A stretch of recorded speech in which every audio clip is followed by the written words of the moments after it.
¿Tiene sonido ahí? No creo que entre.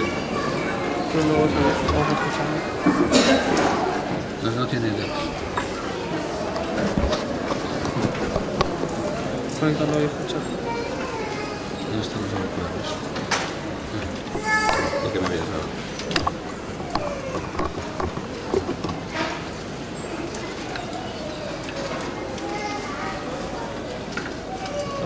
Me lo he puesto delante.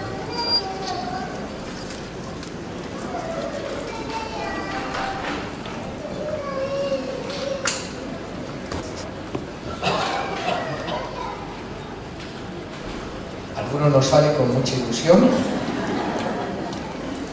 pero la verdad es bueno para ellos y también para nosotros que tengan su tiempo especial. Uno de los mayores regalos que Dios ha dado al ser humano es la capacidad de imaginar, la capacidad de crear imágenes mentales, la capacidad de soñar, la capacidad de ver en nuestra mente las cosas, de crear en nuestra mente las cosas. Esta capacidad Dios nos la ha dado porque nos hizo a su imagen y semejanza. Y Dios es un Dios con una gran imaginación. Imaginó el universo antes de que existiera. Imaginó a cada uno de nosotros muchos años antes de que fuéramos engendrados en el vientre de nuestra madre.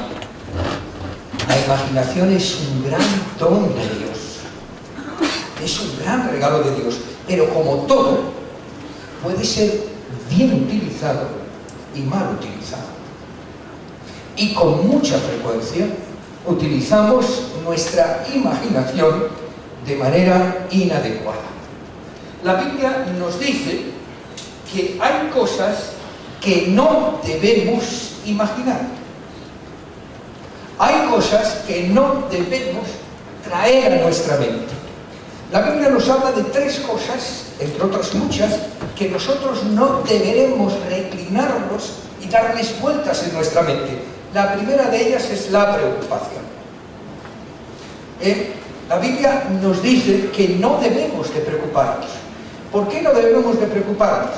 Porque si lo podemos arreglar, ¿para qué preocuparnos? Y si no podemos arreglarnos, ¿para qué nos vamos a preocupar? Pero la preocupación, además, es una muestra de nuestra poca fe.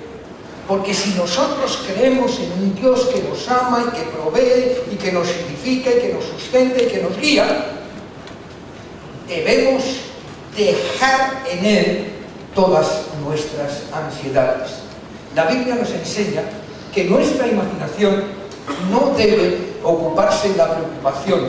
No debemos de coger un tema y darle vueltas y darle vueltas y darle vueltas en nuestra cabeza hasta que lo desenfocamos. Eso es contrario a la voluntad de Dios. La Biblia nos dice que no debemos utilizar nuestra imaginación para la lujuria. Y cuando hablamos de lujuria, inmediatamente viene a nuestra mente el aspecto sexual, que también. Pero la lujuria es cuando nosotros tomamos un deseo y lo empezamos a desarrollar en nuestra mente. La Biblia nos dice que la imaginación Dios no nos la ha dado para eso. Y en tercer lugar, la Biblia nos habla claramente de que la imaginación Dios no la ha dado para que maquinemos venganzas. Cuando alguien nos hace daño, y a todos nos han hecho daño, cuando nos sentimos acosados, agredidos, perseguidos, incomprendidos o dañados por una persona, nuestra tendencia es a pensar cómo se la vamos a devolver. Y además hay un refrán que dice que la venganza se sirve fría.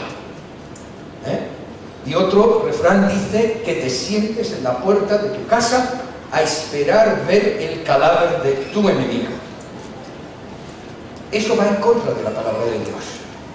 No solamente la palabra de Dios nos dice claramente que Él no nos ha dado, nos ha provisto de una imaginación para que la utilicemos en contra de los demás, para crear, desarrollar planes en contra de los demás, sino que es al contrario. Nos dice que debemos bendecir a los que nos maldicen. Debemos de bendecir a aquellos que nos hacen daño. La Biblia nos habla de que hay cosas que no podemos imaginar. En primer lugar, hay cosas que no debemos imaginar y hay cosas que nosotros no podemos imaginar. Por ejemplo, no podemos imaginar qué es el cielo. ¿Alguien se puede imaginar lo que es el cielo? Cuando la Biblia nos habla de la Nueva Jerusalén, nos utiliza pues palabras realmente grandes y hermosas, pero yo creo que incluso esas palabras con esos empedrados de oro, de piedras preciosas y la repera, a mí no me dice nada. Pero está hablando en términos superlativos para decir que es algo grande, que es maravilloso, que es lo más de lo más. Pero yo creo que incluso con esos adjetivos y con esas definiciones apenas llega ni siquiera a asemejarse mínimamente lo que podemos entender que es la voluntad de Dios. Dice el 1 de Juan: queridos hermanos, nosotros ya somos hijos de Dios, y aunque todavía no sabemos cómo seremos en el futuro, sí sabemos que cuando Jesucristo aparezca otra vez, nos pareceremos a Él, porque le veremos como Él es. Es una cosa que no nos podemos imaginar. ¿Te puedes imaginar cómo va a ser cuando Jesús vuelva de nuevo? ¿Y cómo vas a ser tú? ¿Cómo va a ser ese cuerpo resucitado del que me habla la Biblia? Podemos intentar, pero creo sinceramente que no estamos en condiciones de imaginarnos cómo será. ¿Se puede imaginar a alguien tener una idea cabal, una idea aunque sea aproximada, de la intensidad, de la profundidad del amor de Dios? Muchas veces, leyendo la palabra de Dios y viéndome reflejado en ella, yo me pregunto a mí mismo, ¿cómo a pesar de todo esto tú puedes seguirme amando? ¿Cómo a pesar de esto tú entregaste a tu hijo por mí? Por mucho que lo intentemos, por más esfuerzo que hagamos, difícilmente podemos entender la altura, la anchura, la profundidad, la inmensidad del amor de Dios. No podemos. Nuestra capacidad de imaginación, aun multiplicándola por una enésima potencia, no tiene la dimensión suficiente para poder imaginar ciertas cosas. El universo, ¿podemos imaginar las dimensiones del universo? Cada día nos habla de millones de nuevas galaxias con millones de estrellas cada una de esas galaxias. Pues bueno, el universo es apenas una pequeña porción de la creación de Dios.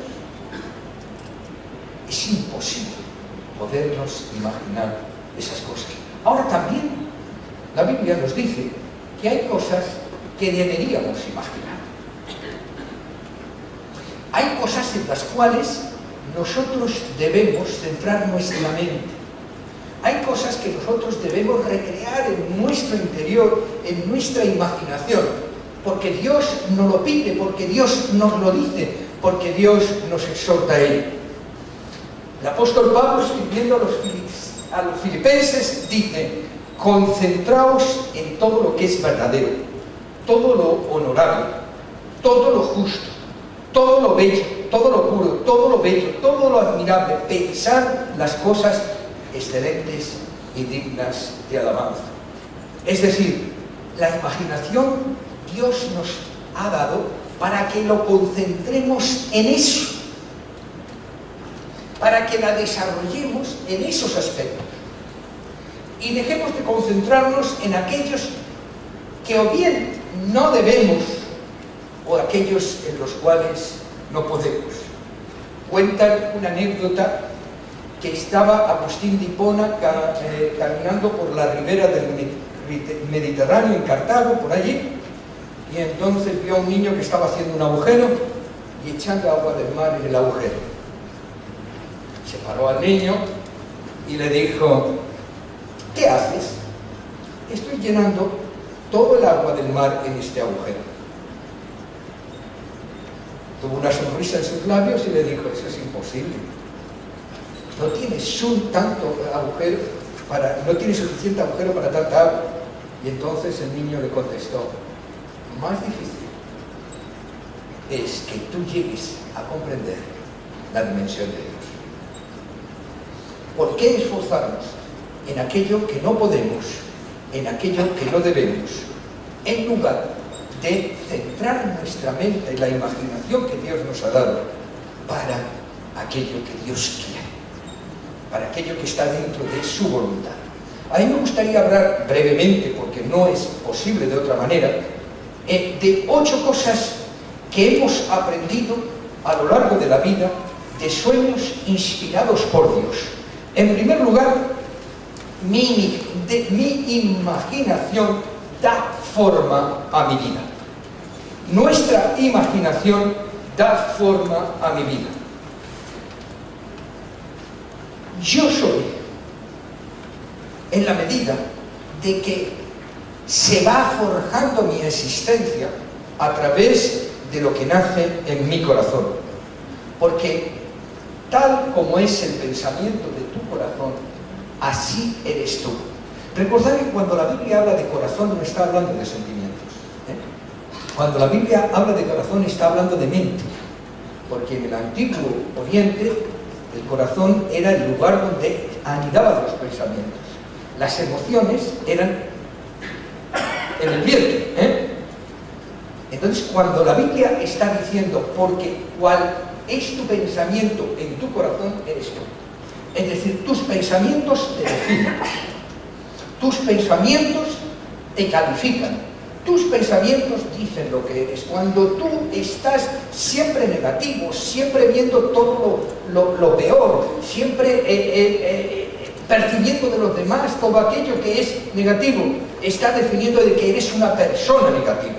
La palabra es muy clara, que tal como es tu corazón, así eres. Tu imaginación da forma a tu corazón. Por eso Proverbios nos dice, cuida tu corazón, porque este determinará el rumbo de tu vida. Entonces nosotros debemos de cuidar nuestra mente y nuestra imaginación, porque ella es la que nos define. Albert Einstein decía que la imaginación es más importante que el conocimiento. La lógica te llevará a un punto hacia el punto B, la imaginación te llevará a cualquier lugar.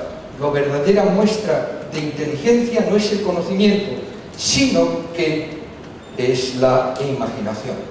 El autor cristiano C.H. Lewis, el autor de una gran cantidad de libros de teología, pero también más conocido desgraciadamente por las crónicas de Narnia, dice que la imaginación es el órgano de la intención.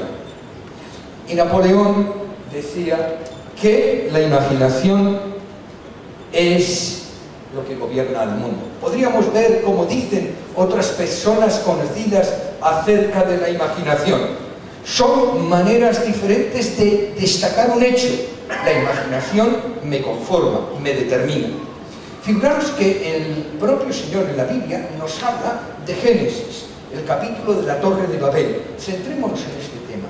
La Torre de Babel es los hombres deciden,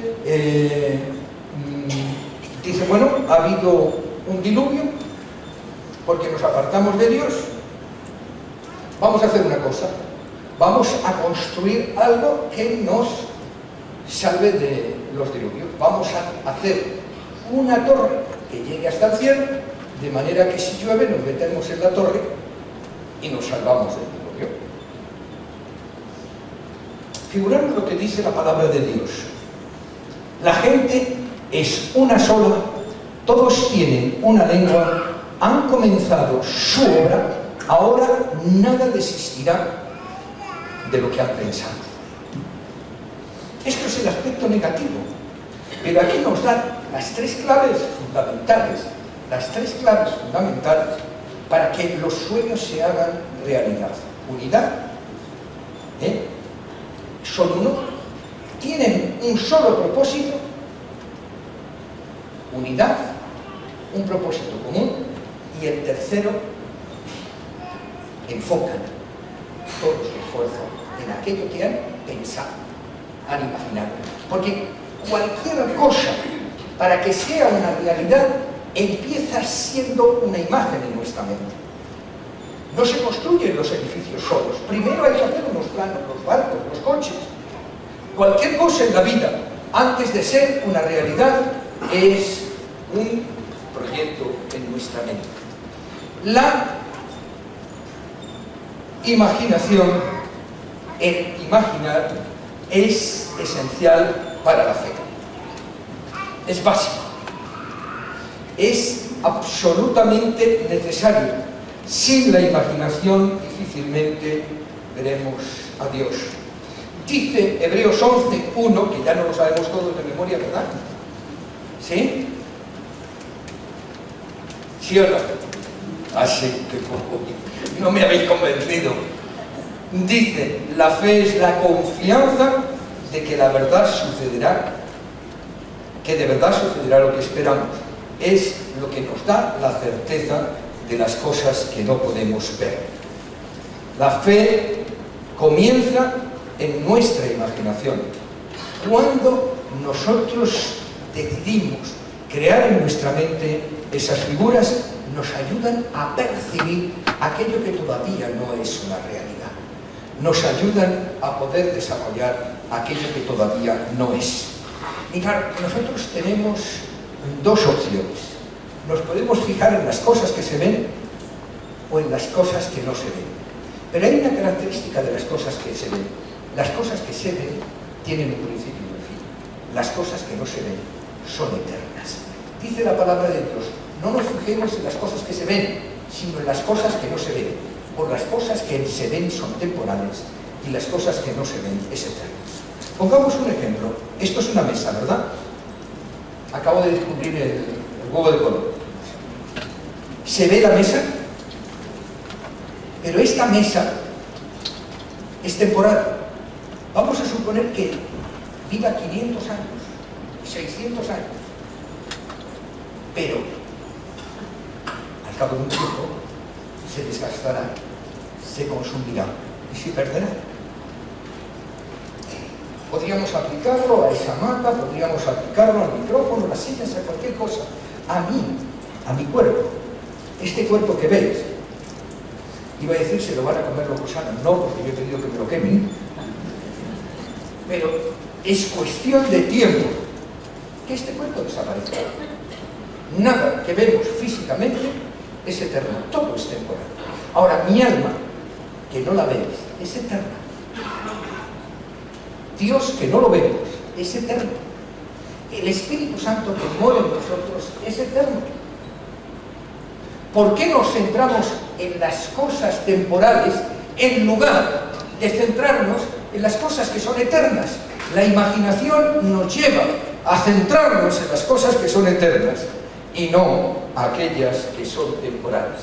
En tercer lugar, hay una afirmación tremenda. Las grandes vidas se construyen alrededor de grandes sueños. Yo no conozco a ningún hombre que naciera grande excepto Cristo. Es la excepción que confirma la regla. Todos los demás nacemos igual. Ahora, ¿qué es lo que hace grande a un hombre? ¿Qué es lo que hace grande a una mujer? Porque el hombre se hace grande, la mujer se hace grande, no nace grande. El hombre nace igual, pero se hace grande cuando se embarca, cuando se involucra en un gran propósito, en una gran empresa, en un gran contenido. El hombre se hace grande cuando vive un gran sueño. El apóstol Pablo dice a los Efesios en el capítulo 1, pido a Dios que os abra la mente para que vean y sepan lo que tiene preparado para la gente a la que ha llamado. Es decir, los hombres, las familias, las iglesias, la gente es grande cuando asume un sueño grande. Y si ese sueño grande es de Dios, cuando lo asume, se convierte en grande de verdad. Os voy a poner un ejemplo. Mirad alrededor de este templo. ¿Nació de la nada? Yo recuerdo el año 2001 como un annus horribilis. Y no por lo que decía la reina de Inglaterra. En años anteriores, el ayuntamiento de Denia a nosotros nos había otorgado 7.000 metros cuadrados para construir el templo. En un pleno se había determinado que donde está hoy el tercer instituto, esos 7.000 metros cuadrados eran para nosotros en compensación porque lo que había pasado con la iglesia en los años de la posguerra. Todos los grupos políticos del ayuntamiento votaron que sí. El pleno lo aprobó por unanimidad. También en el colegio nosotros necesitábamos un gimnasio de 200 metros cuadrados, teníamos un gimnasio más pequeño, pero el ayuntamiento dijo: no hay ningún problema, nosotros firmamos con vosotros un acuerdo que cuando necesitéis el polideportivo está a vuestra entera disposición. Y la Generalitat lo había aceptado. También durante 10 años, en verano, nos reuníamos en la Casa de la Cultura porque en Patricio, que era Ferrandino, no cabíamos. Llegaba un momento que había hasta desmayos y hipotimia, pues claro, estábamos como latas en sardina y en un local tan pequeño, y entonces todos los veranos nos cedían la Casa de la Cultura. En el 2001, la Generalitat nos dice que en 3 meses, en junio nos dice que si en septiembre no tenemos un gimnasio de 200 metros, nos cierra el colegio. El alcalde nos llama a Jorge y a mí y nos dice: mirad, tendréis vuestro derecho de poner al ayuntamiento en un pleito, pero no os voy a dar ni un metro de terreno.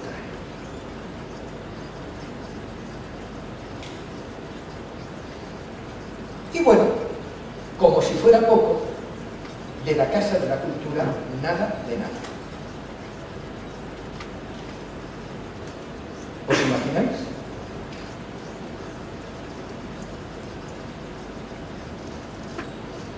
Oramos y el Señor nos mostró construir este edificio. Mientras tanto, montamos la carpa porque era imposible para ese verano. Un donativo nos permitió montar esa carpa allí, que todavía está cumpliendo su servicio, y decidimos construir este edificio. Hubo un grupo de personas que no lo vieron y salieron de la iglesia. Empezamos a construir el edificio y al hacer la excavación nos salió muchísimo más caro de lo que teníamos previsto. Porque hubo que cambiar la maquinaria y a punto tuvimos de tener que utilizar dinamita para hacer el agujero. Y nos habían prometido unos hermanos de Estados Unidos 40 millones para el edificio, de pesetas, claro. Circunstancias ajenas a su voluntad nos dijo: esos 40 millones se convierten en 2. Nosotros estábamos convencidos que esto era la voluntad de Dios. Nosotros visualizamos esto antes de que existiera. Y comenzamos a caminar en esta dirección. Se pasaron momentos muy duros, ¿verdad, Carlita? Porque tuvimos que firmar letras de 30.000 euros trimestrales. 30.000 euros trimestrales.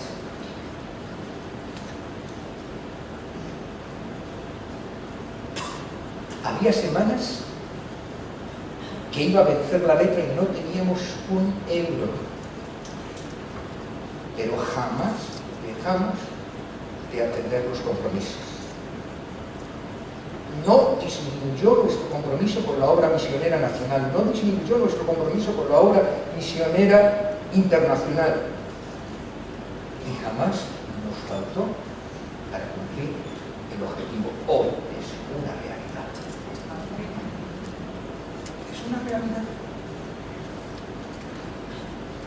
los grandes hombres, las grandes mujeres, las grandes iglesias se hacen cuando se asumen grandes sueños de Dios.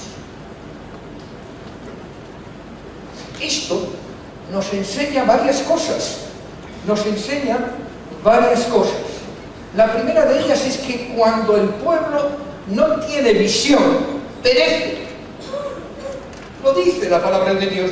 Necesitamos tener la visión de Dios, saber dónde vamos y saber que a dónde vamos es la voluntad de Dios. Y no importa lo difícil, ni las dificultades, ni los impedimentos que aparezcan en el camino, si es verdad que es voluntad de Dios, se hará. Porque Dios no falla nunca. Porque nos dice la palabra de Dios que el sueño de Dios para mi vida siempre, siempre, siempre es mucho más grande que mi sueño. Porque el poder de Dios que obra en nosotros puede hacer mucho más de lo que jamás podríamos nunca imaginar. No se trata de si podemos o no podemos. No se trata si es real o no es real. Se trata si es o no la voluntad de Dios. Hace muchos años, Joaquín Pastor soñó que aquí habría un colegio. Las dificultades parecían que aquello era imposible.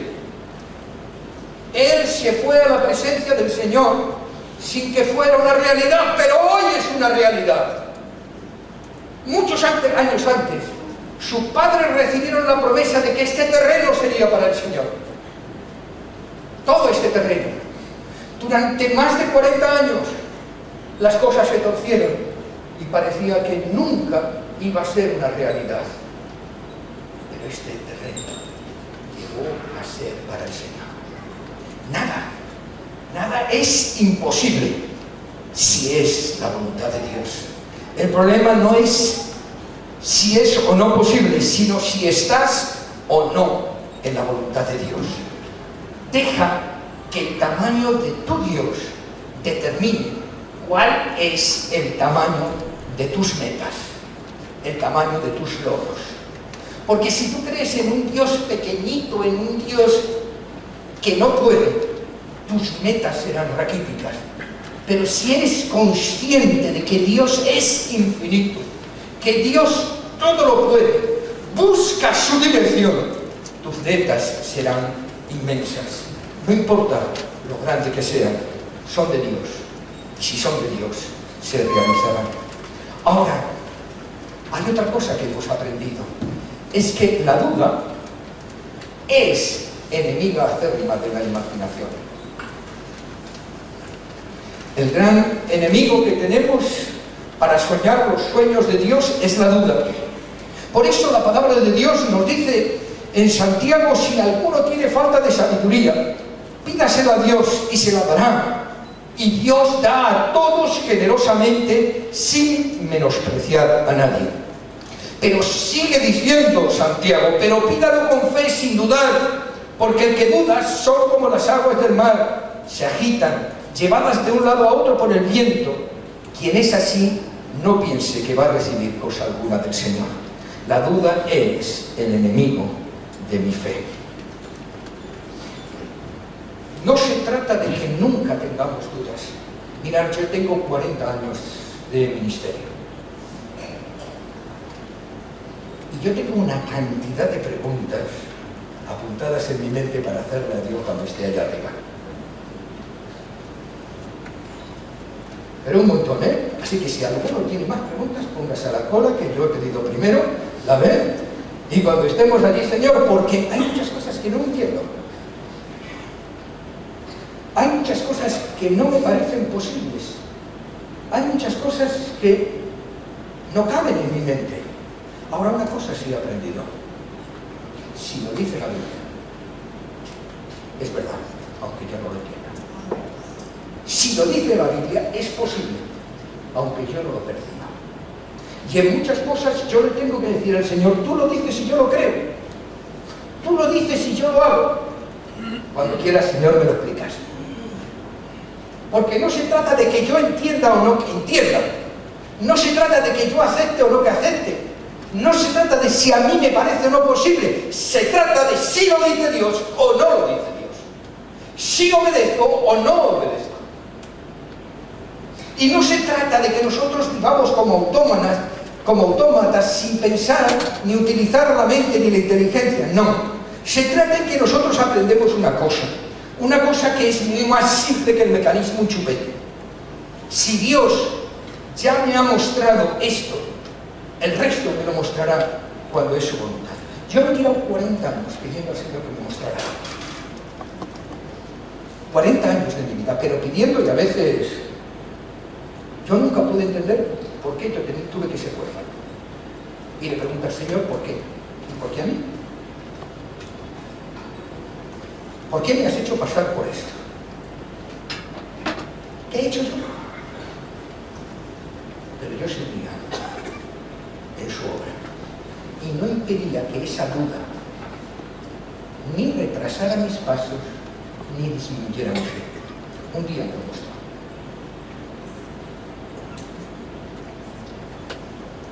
Después de 40 años. Entonces, eso es lo que me hace tener la absoluta seguridad de que igual que me ha mostrado eso que no entendía, me seguirá mostrando todas las cosas cuando Él quiera, como Él quiera, de la manera que Él quiera. Ten misericordia, Señor, ayúdanos si puedes, dice aquel padre con su hijo que estaba endemoniado. ¿Cómo que si puedo? Dice Jesús. Todo es posible para el que cree. Y al instante el padre clamó, creo, pero ayúdame a superar mi incredulidad. Cuando yo digo que la duda es el enemigo de la imaginación, el enemigo de la fe, no quiere decir que no tenga dudas. Lo que quiere decir es que debo de impedir por todos los medios que la duda me pare y me detenga. Claro que tendré dudas, claro que el Señor me mostrará en su día, porque lo dice la Biblia claramente, dice el apóstol Pablo, ahora vemos oscuramente como a través de un espejo, pero entonces, cuando estemos en su presencia, entonces, solo entonces, veremos claramente, veremos como Él ve. Mientras tanto, no podemos impedir que la duda llene, o pare, o dificulte mi imaginación. Ahora, no debo de permitir que la duda llene mi imaginación. Pero eso es más fácil decirlo que hacerlo, ¿sí o no? Ahora, ¿cómo puedo impedir que la duda llene mi imaginación? Llenándolo de otra cosa. El Espíritu y la palabra de Dios llenan mi imaginación. Yo tengo aquí, espero que tenga aquí un vaso de agua. Gracias a Dios que lo tengo. Un vaso de agua.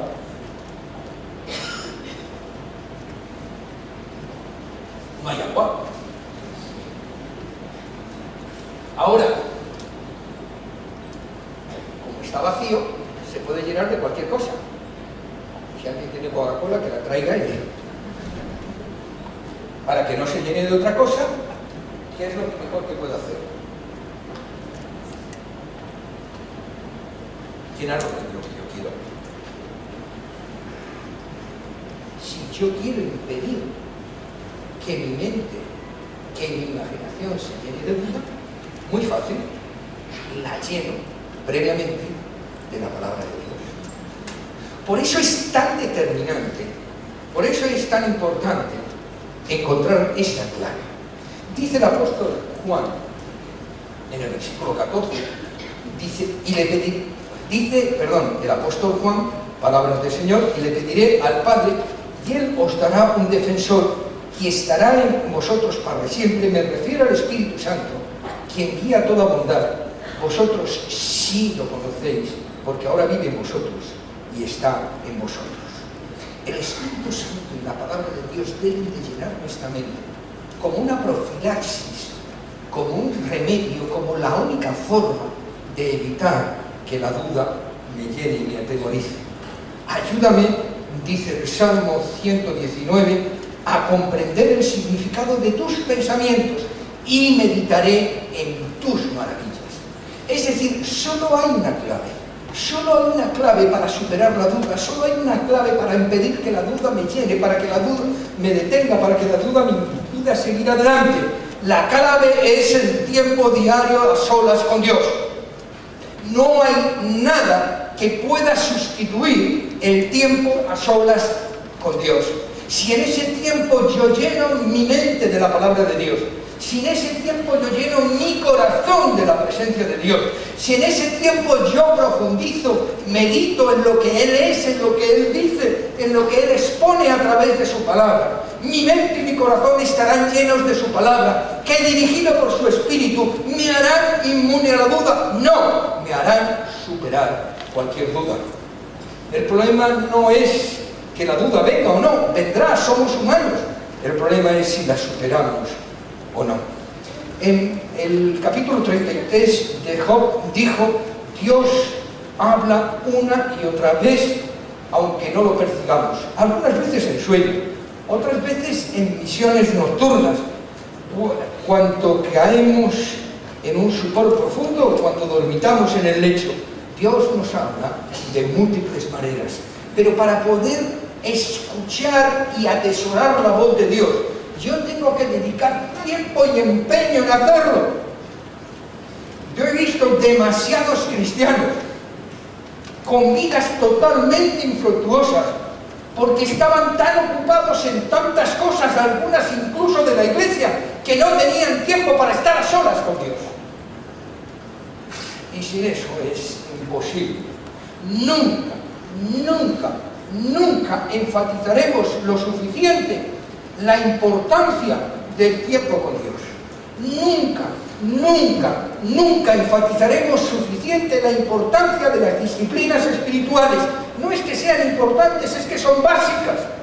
No es que sean importantes, es que son determinantes. Y sin ellas es imposible seguir adelante. El Señor soberano me ha dado su palabra de sabiduría para que yo sepa consolar a los fatigados. Mañana tras mañana me despierta y abre mi entendimiento a su voluntad. David lo decía de otra manera: oh Señor, cada mañana escucharé delante de tu voz, y delante de ti me presentaré cada tarde y cada noche. Hermano, si no tienes ese tiempo con el Señor, serás pasto de la duda. Si no profundizas en las disciplinas espirituales, la duda te acicalará. Es inevitable. ¿Por qué? Porque en la medida que yo vaya creciendo, en la medida de que yo vaya desarrollándome, mi carácter, desarrollando mi carácter, mi visión se esclarecerá. Dice el apóstol Pedro en segunda epístola: a tu fe añade virtud, a la virtud entendimiento, al entendimiento dominio propio, al dominio propio constancia, a la constancia devoción a Dios, a la devoción a Dios afecto fraternal y al afecto fraternal amor. Es decir, tienes que ir desarrollándote espiritualmente a través de ese tiempo con el Señor, a través de profundizar en el conocimiento, en el vivir, en el permanecer en su palabra. Y en la medida que tú vayas haciendo eso, tu visión se aclarará. Hay un pasaje muy significativo que todos nosotros conocemos. Está en Samuel, en la primera de Samuel, cuando recibe Samuel el llamamiento. Samuel era un niño, no estaba acostumbrado, vivía en el templo, era un hombre fiel, pero era muy joven, no tenía práctica en escuchar la voz de Dios. Y la escucha, pero él piensa que es Isaí. Pero en la medida que Samuel va creciendo espiritualmente, sus oídos se van adaptando y su capacidad para escuchar la voz de Dios se va aumentando exponencialmente. Nadie aumenta su capacidad de escuchar la voz sentado en el banco o en la silla de una iglesia. Nadie aumenta su capacidad de escuchar la voz de Dios por años en la iglesia. Esto no es como el ejército de antes, que se ascendía por chusco. No hay cristianos chusqueros. Se aprende a discernir la voz de Dios orando, meditando, buscando, deseando, anhelando, porque en ese anhelo es cuando Dios se manifiesta. Porque estas cualidades se abundan a vosotros, os harán crecer en el conocimiento de nuestro Señor Jesucristo y evitarán que seráis inútiles e improductivos. En cambio, el que no las tiene es tan corto de vista que ni siquiera ve. Esto está más claro que el agua, está más claro que la sopa de la silla. Si tú realmente quieres que tu imaginación esté centrada en la voluntad de Dios, tienes que desarrollar una profunda y constante intimidad con Dios. Si pretendes lo contrario, si pretendes escuchar la voz sin esa intimidad con Dios, me parece muy bien, pero tienes menos por venir que Bartimeo antes de milagro. No vas a conseguir absolutamente nada. ¿Por qué? ¿Porque lo digo yo? No, porque lo dice la palabra de Dios. Por último, el sueño de Dios de alguna forma conecta con su iglesia y su plan para el mundo. La prueba del 8 de que tu sueño es conforme a la voluntad de Dios, si tu sueño realmente es el sueño de Dios para tu vida, si lo que tú anhelas está en el centro de la voluntad de Dios, es cuando ese sueño gira en torno de su iglesia y su misión. Dios no nos tiene aquí para que vivamos cómodamente, sino que se lo pregunten a sus apóstoles. Dios no nos tiene aquí para que prosperemos. Yo no conozco ningún gran cristiano que se haya hecho rico en la obra del Señor. Gran cristiano. Hay otros que sí. Dios me tiene aquí para ser un instrumento suyo, para la extensión de tu reino, a través de edificar su iglesia. Nosotros, cuando pensamos, nuestro sueño era otro, queríamos construir un edificio en el terreno que nos había dado Dios, pero el Señor nos rectificó y nos mostró que su sueño era aquí. Y cuando nos centramos en su sueño, no importó las dificultades, pero ese sueño no era que yo fuera grande o que Jorge fuera grande, ni siquiera que la iglesia fuera grande. Nuestro sueño es que la iglesia bendijera esta ciudad.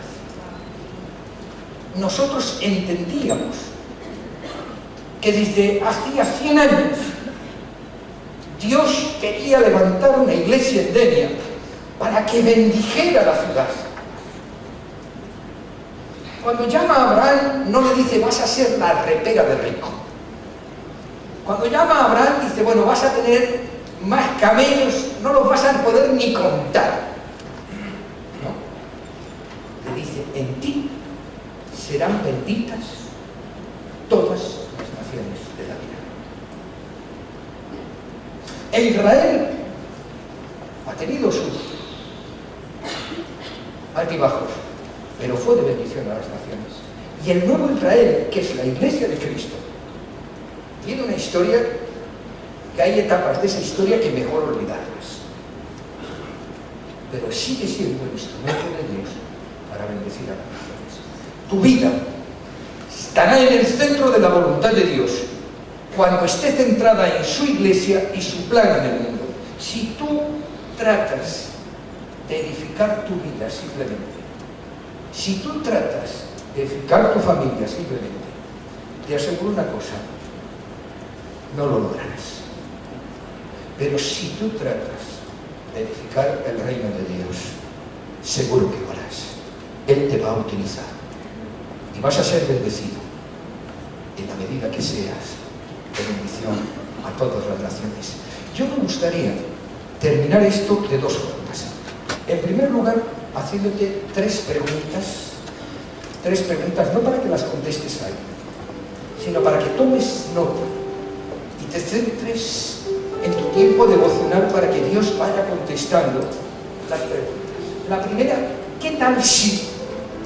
El qué tal si quiere decir que está tu mente abierta a cualquier posibilidad. Poniendo el ejemplo de este edificio, nosotros pensábamos otra cosa. Y entonces le dijimos, Señor, ¿qué es tu voluntad? ¿Qué debemos hacer? ¿Qué tal si? Una mente abierta, no le pongas condiciones, no pongas límites. ¿Qué tal si? La segunda pregunta es, ¿por qué no?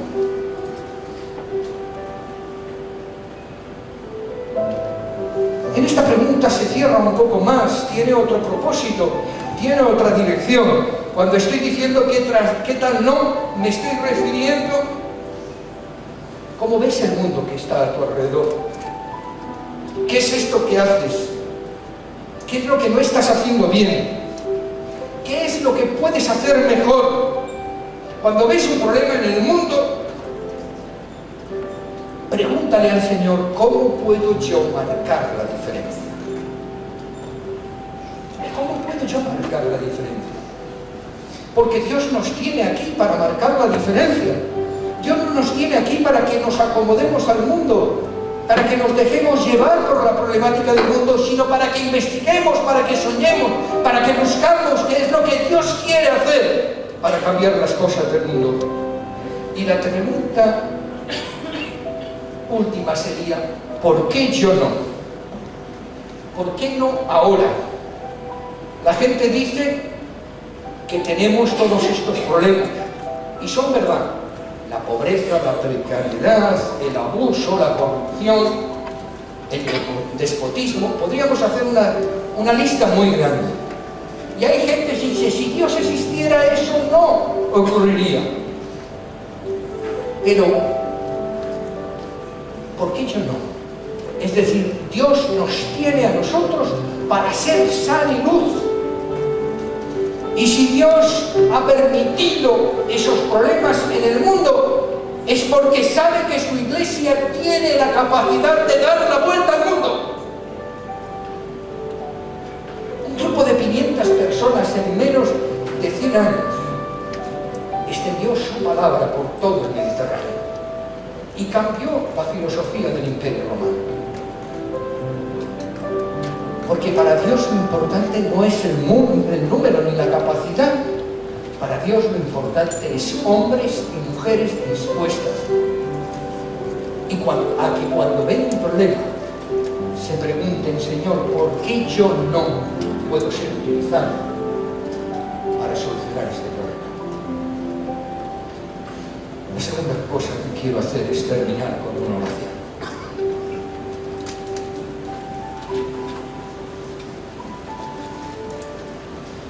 Señor, te damos gracias por el don de la imaginación. Te damos gracias, Señor, porque nos has hecho a tu imagen y podemos imaginar, soñar, crear en nuestras mentes. Pero queremos poner en este momento nuestras mentes delante de ti. Queremos, Señor, que tú seas el que dirijas, el que riges, el que des luz a esas mentes, porque queremos estar en el centro de tu voluntad. Queremos ser instrumentos tuyos para cambiar el mundo. Queremos ser instrumentos tuyos para bendecir a otros. Señor, te pedimos que nos des mentes audaces, mentes sin miedo, sin temor, mentes sin duda, mentes que te busquen a ti, mentes que sueñen en ti, contigo y para ti, mentes guiadas no por nuestros propósitos y nuestras ilusiones, sino por tu Espíritu. Yo quiero hacer en esta mañana un pacto contigo, Señor. entrego mi mente, Señor. Me comprometo a seguir cada día buscándote, cada día meditando en tu palabra, cada día anhelando de tu Espíritu. Y te suplico, hágase tu voluntad. Amén. Recuerda, Dios quiere que tu imaginación, que tu mente se ensanche.